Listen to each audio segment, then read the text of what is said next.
Oh God, my Mrs. is still brooding over what she just. You answered the question I was about to ask you, but Oh, I'll wow, yeah. it a little. You what was that you called it again? Repeat that. I'm not sure I get it.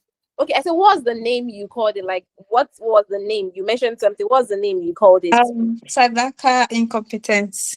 Okay, so I just want to know, like, did it change anything about your? Okay, you said when it happened, that was where your pregnancy journey changed. But what I want to know is like, did it affect your cravings?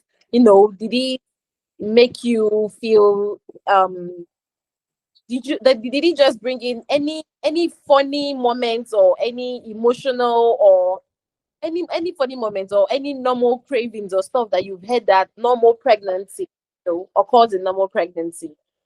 Yeah, so I would say that, like I mentioned earlier, um, like if you take away all the challenges that I had with my pregnancy was pretty much like I felt like myself. So all the idea of you saying cravings, yes, I had cravings, but I personally don't. Okay, the only thing I did was when I was pregnant, I stopped eating chicken. I stopped eating chicken. I don't like chicken anymore. So I started eating fish a lot. Like I don't want to even taste chicken Okay. at all. So I stopped eating chicken. So I started eating fish. And then what else did I do? And then yeah, so the only things I woke up one day and I made a kuru. Even my mother was just looking at me like, what is this? And How do You yeah, made what? I don't it's a Nigerian it's a Yoruba local meal, a kuru. Okay. That Okay. even now that was the first and the last time I've made. Even now, I've not made it. But I just wanted it. Like I was just craving thing, and then I started taking pap because that was the like you just crave some specific taste that gives you a specific feeling. So I started taking that. But then when I had gestational diabetes, it kind of changed the whole course for me. So now it is logic that was ruling. So I remember one day I was just sitting down on the chair and crying because I was hungry but I did not want to eat because I was just like, if I eat now, my blood sugar is going to go up. And then my husband just looked at me and said, eat, please. Like, you won't die. Because all the normal food I liked beans a lot. And they said, oh, beans is protein. And I was just like, yeah, beans is protein. But I like eating beans and Gary. See the combination, Gary is carb. And that is the only way I enjoy beans. Beans. So how can you tell me that I cannot eat beans? I took beans and Gary and my blood sugar just went up. I was like, oh my goodness, I can't eat this food again.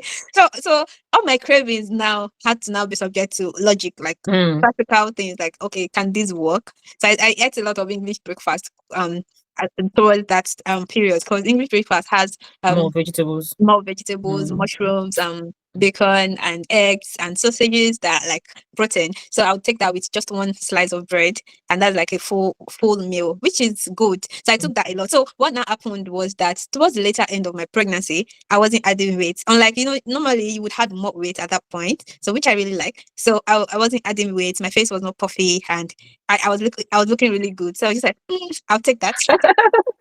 I I'll bet if take you had that. gotten to 39 weeks, you wouldn't be saying this. Because at 33 weeks, I was still feeling myself. I was like, oh yeah, I'm still cool. When I got to 38 Then weeks, I well, know. Yeah, so that was yeah. I hope I answered your question. Yes, you Okay. answered my question. I just wanted to see if the craving were likened to maybe normal pregnancy or if there is any difference whatsoever. But yeah, verified it a lot. So I feel like it influenced your cravings definitely, and then the gestational diabetes definitely also, helped you manage your. Yeah, yeah. All right, hmm. thank you so much for that, Debbie. Thank you. Oh wow. I'm still in shock of your first answer. I'm sorry for that. Like I did not expect this. Like I didn't see it coming. Trust me, I did not see it coming. I was thinking that okay, it's going to be a normal pregnancy. Mm. You were just shocked maybe during I didn't see it coming. And Yeah, thank God at it that, was I'm too still in. shocked. I'm still trying to get myself. I will. I Seriously, will. we're like that here. We've not. Okay, so I'll move to the third question. So what was your I think you've answered it, but then you can still throw more lights, right? What was your biggest fear during pregnancy and how did you cope? How I mean, I think you've answered, but then you can just maybe there's something you want to add or Yeah, I would say that my biggest fear actually was giving birth to a pretend baby, Hmm. and it was actually very I told you I should not have joined those Facebook groups that I joined. That was the beginning of my problem. So now you're reading Why? Why do you think you shouldn't have joined them? Do you want to share?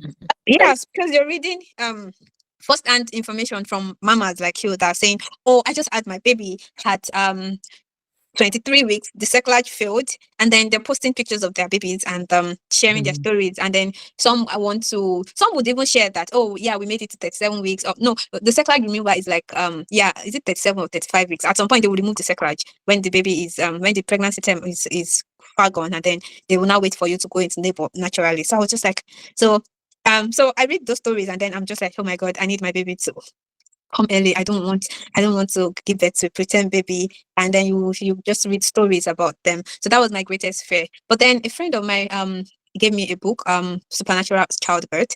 And then so I read the book and then I just told myself, I said, children are God's heritage. They are gifts from God.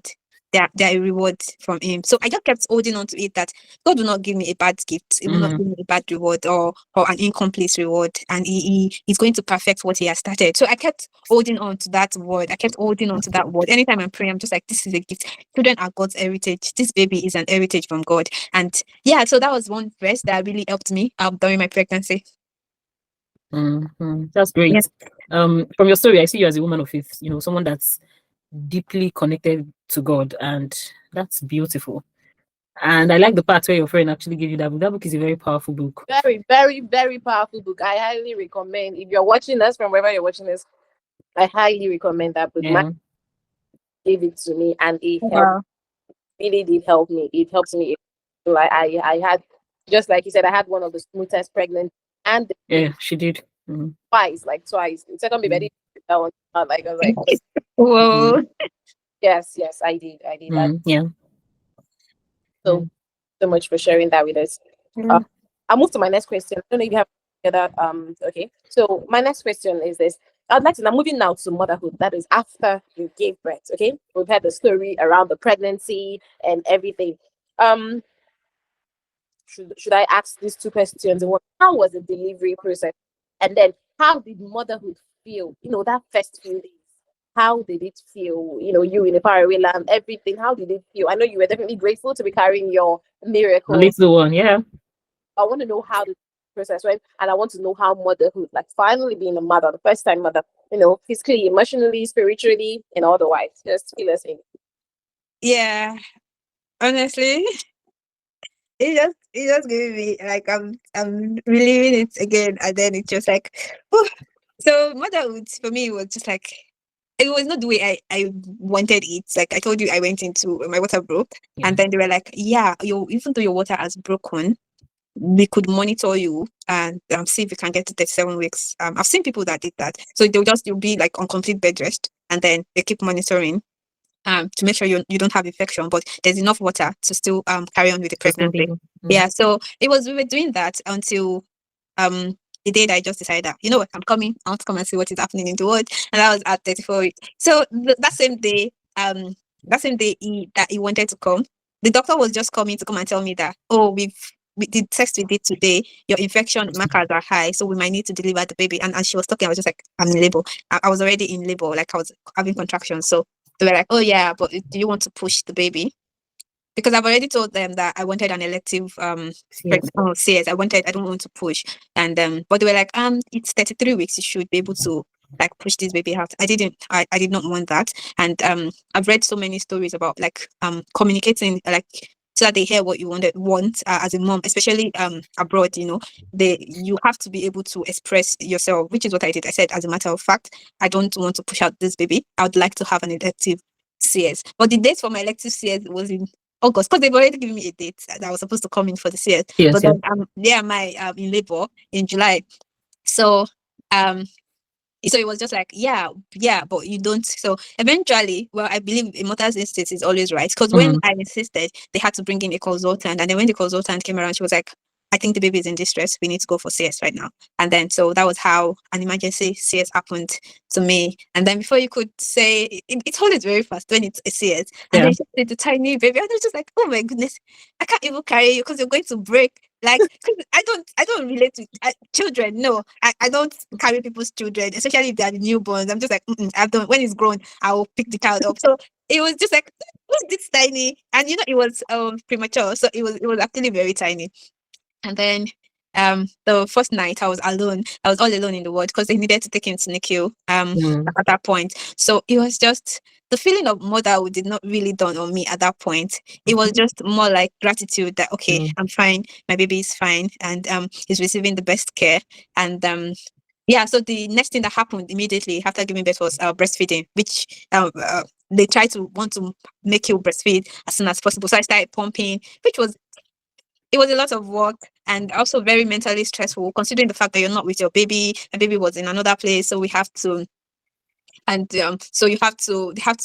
The first time I saw him after my surgery, had to be wheeled in there to the NICU, and then I saw him with all the connections, and it was just so tiny. And then he had all of those things that would just be blinking, and the wires connected and all of that. So yeah, I don't know that feeling of motherhood. I can't explain how I felt at that point because the truth is a lot was happening, and you're even worried that I hope he's all right, I hope he's fine. And but to the glory of God, he left the intensive units. They have different rooms in stages in the queue, so he passed through them. I think in the like 1 day or two, he was now at I don't remember the name again, just the lower end of the unit. You know, they have different levels of care. So it was just there. So it shows that it did not need a lot of the instrument. It could breathe on its own. It could feed, and it was fine. So I was just so happy. And we ended up spending about 4 weeks ish in the hospital before going back home, which made so in retrospect, that's me looking back. It Mm. made motherhood, listening to motherhood very easy for me because I was on the hospital bed. With hospital bed, you could control the back, Yeah. the Mm. length, and all of that. So with my CS surgery, it was Mm. easy for me because imagine if you were in your home, you would have to like arrange pillows and all that. Yeah, Yeah, yeah. but because I was in the hospital, I could manage that my recovery very well. And then because it was under the NICU, I am very like the care is not on me at this point. It was being taken care of by professionals that knows Nurses, what they are yeah. doing. So Mm. they take care of me, wear his clothes for him, give him his food. Was just to, him. What? I think your own job was just to breastfeed him. No, I was not even breastfeeding at that point because it was too tiny to be Yeah, breastfed. to be So I was breastfeeding. pumping and Mm. then storing milk. So my job was just to pump Wow. and then look, just go to check on him. I'll just check. I'll go and look after. Oh, how are you doing? I spend some time with him. Mm. Do chest to chest and all of that. But Mm.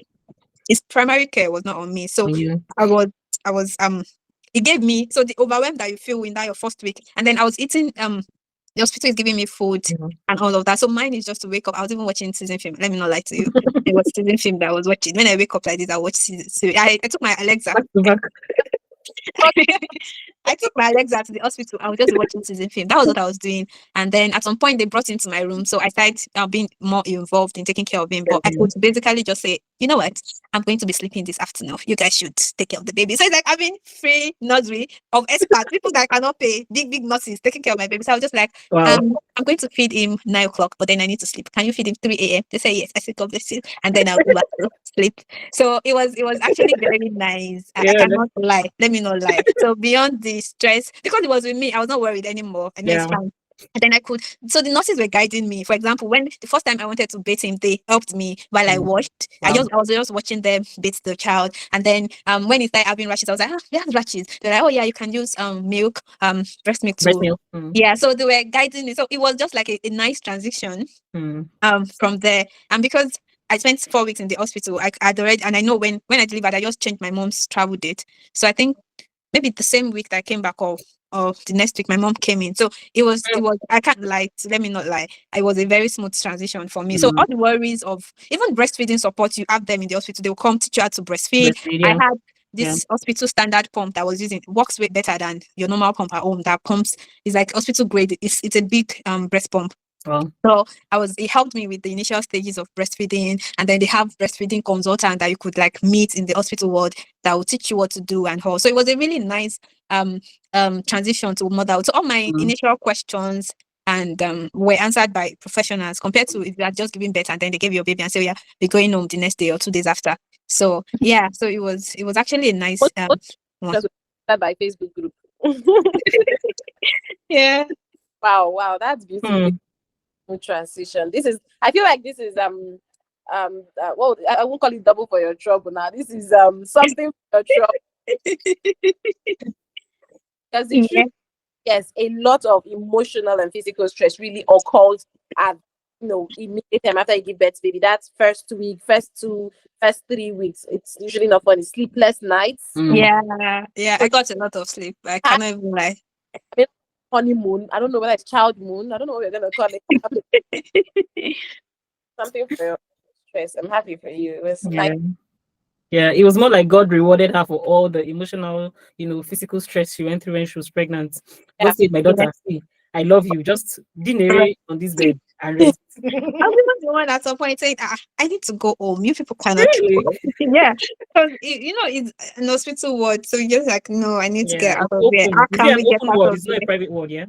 Well, the ward I was in was very private. We had a room. That's There was so. toilet, private toilet, and Okay. bathroom in there. Oh, So it was just to myself. And then people they come in to clean every day. It was just like it's living in an even in your hotel where house. someone take care of you. But of Wow. course, it's different from being at home. I've stayed extra because who put sugar in their mouth and they'll remove it. I have No, No, you get tired but now because it's not but you home. get tired because it's not home. Trust Yeah, me, you will. that was what Mm, happened. So I was just you like, get no, I tired. need to go home. Yeah, Yeah. and when you now go home, your mom came. Like, I mean, that's the smoothest transition I've ever seen. Like, I mean, I feel like that's answered my question, because I wanted to ask you, okay, with all the whole stuff you went through when you were pregnant, did you have baby blues or postpartum emotions or even postpartum depression or anything like that? I think it's normal. I think everybody goes through that because your life changes with having a baby. So, Yeah. um, in a minute. So I would say that it's normal to feel some kind of way when you have your baby. So I would say that it's actually normal to have that feeling Yes.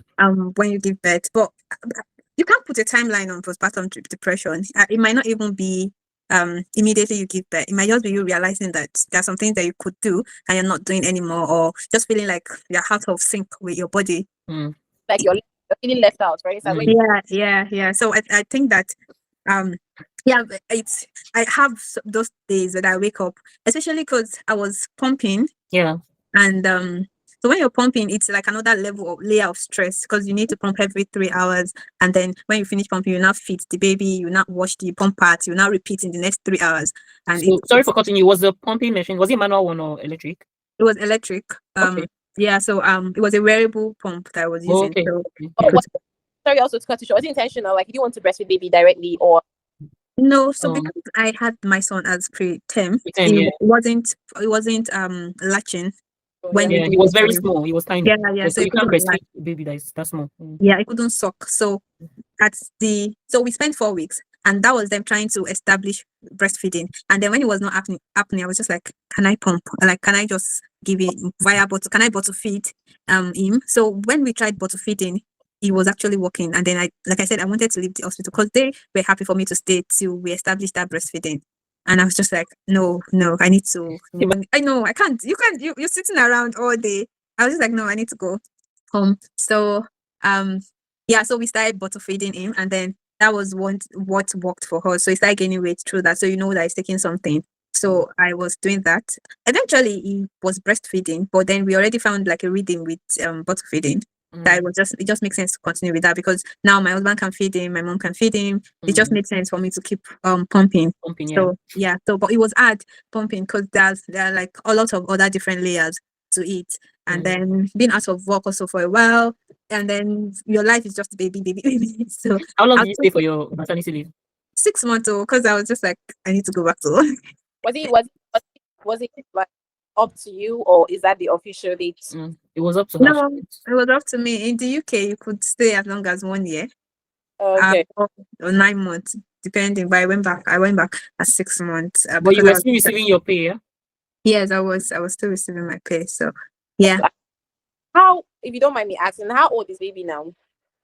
Um, See, it's 15 months. 15. So at what point did he ever breastfeed? At what point did you ever put him to breast? Like, latch Yeah, on you. I did. Yeah. But we did not breastfeed for so long. I weaned him at 6 months. Really? Yeah. Wow. That's great. Properly.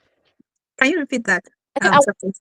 able to latch properly for you to, Yeah, it was able to latch. You know, as they grow up Yeah. older, they can actually suck. So what made me stop was when he started having teeth. So I was just like, no. I was like, no, I can't do it. I don't know. I know that some women do it, but I'm just like, I was too anxious that I was going to get beaten. Then up to 2 years, they keep breastfeeding like some kids up to 2 years. Like my first Yeah. baby, yes, my first baby, she breastfed very well. Like she had teeth, but I think I don't know for some reasons she never used them on me. So it Yeah. encouraged me to, allow her to, breastfeed as much. Yeah. WHO actually recommends 2 years. 2 years. Yeah. Yeah. But I was just like, no. Child. Even when I gave birth to my second child, she was still called. All right. It's not just someone that was feeding two babies at once. Oh, people do that. Yeah. No. But- At that point, I'm just like, When I come and give her baby, if it's months is remaining, she just got carry the water bottle. I'm myself. I respect women that do that. I 100%. I don't even. There are some people that would judge or something. I don't. What I have for everybody that is breastfeeding their kids to 2 years of age is 100% respect. Mm. Because now my son is not 2 years old. I know the shege is showing me. Now imagine I now have breast milk that he wants. That boy will come and be removing my clothes to take breast milk. Well, that's how they are. That's how they I'm like, nah. But as much as I can, 6 months I did exclusive. It was just the breast milk that I took, and then after that we started moving on to solids and all of that. So I was just like, yeah, that's the best I can do. That my willpower can do. I tried not to let him get used to breast milk even while he was young. So it was not like a breast milk baby, because even though he was taking milk and being exclusively fed in milk, it was more of bottle feeding for him. So that attachment that babies make with their mom and trying to not take anything because they wanted milk was not there for him. Yeah, I get it now. So Yeah. the problem is directly Yeah, breastfeeding. the feeling is always different. Because of the taking warmth. directly, yeah. Mm, So it comforts them too. mm, mm, mm. Yeah. Sorry, baby. Sorry. Hey, so we came out to join you people today. My life, it was a different kind, but then what would you, add? What advice would you give to a first time mom who is entering postpartum? What would you tell a mom? I would say that one thing I would always say is give yourself grace. Mm. Especially this age of social media that is heavily curated, and you see moms doing things and you're like, oh, I wish I can do this, or I wish my son is doing this, or I wish my son is eating as much as this, all those things. Because at some point, even me, I was wishing that when I see some people's child eating, I was just like, my son is not eating. And then I told you, when I now meet other people's kids, I'm just like, oh, okay, my son is eating, that kind of thing. But you don't know, just know that you're doing well. The fact that you're with a baby, you're taking care of them, they're fine, you're already like doing above average. So give yourself grace, do the things that you can, whilst also prioritizing your mental health, your rest, and I would just say give yourself grace. That is the most important thing, because even for the reason people get depressed during postpartum is because they have high expectations and they still want to be functioning the same way they were functioning before they had a baby. But you have to understand that you now have another human that is 100% dependent on you. So you can't expect to function the same way you were functioning or feel the same way you felt before you have a baby. So you just have to give yourself that grace. The days you can, you should. The days you cannot, just say I can't at this point, and then just rest and then do what you can. Keep trusting God, because God is the one that gives strength really and guide you even as a new mom. Yeah. Wow. Oh. Just wow. Yeah. I'm amazed. I am. We are amazed. I'm sure Success is amazed. Yeah. Oh, what a wholesome story. Like I just see you as someone that loves God so much. I'm still saying, because that's what I see. Like you're a carrier of God, and it's a beautiful thing. I really love that. It's a beautiful thing. Thank you for the advice. I learned a lot too. I learned a lot. I really like. You said, give yourself grace. You're doing great as a mother. You're doing above average. Sometimes you think you're not doing anything for your child, but when you go out there, you see what other mothers are doing, and you're like, okay, I'm doing like, those. it happened to me a lot. So thank you so much for that. Yes, Thank you. Yeah. Thank you. I learned a lot medically and otherwise. Like I gained new knowledge, new insights. Truly, I did. So thank you for coming again. We really appreciate your presence and the wealth of experience you have shared with us today. We really do. Thank you again. Yes, Thank yes, yes. you Thank you so for much. having me. We're so happy that you honored our invitation. God bless you. The second UK mom we are doing for, right? And we are really grateful. Thank you. We Thank hope that you. when next we call you, you answer us. Yeah, sure. Can always reach out, and it's nice to be here and Yeah. awesome discussions. I like that. It's fellow members. Thank you so much. Thank you. Bye. Bye. Take care. My regards to your husband and baby. Okay.